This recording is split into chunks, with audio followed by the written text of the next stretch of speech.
তো উনি যখন দেখতেছেন তাকায় আছে, উনি বলতেছে কুল্লিল মুমিনিনা ইয়াকুদ্দু মিন আবসারিহিম, নবী হে বলুন বিশ্বাসীদের তারা যেন চোখ নিচের দিকে করে রাখে। তো উনি লজ্জা পেয়ে গেলেন, ফাগাদাততু বাসারি, আমি লজ্জায় চোখ নামালাম।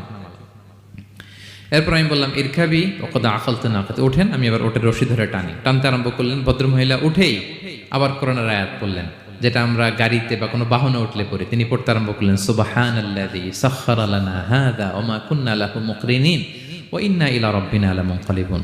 প্রশংসা সে আল্লাহর, যে আল্লাহ এই বাহনকে আমাদের জন্য বশীভূত করে দিয়েছেন। তিনি বশীভূত না করলে আমরা তো এটাকে বশীভূত করতে পারতাম না। আপনারা যখন গাড়ি স্টার্ট দিবেন এই দোয়াটা পড়েন তো আপনারা?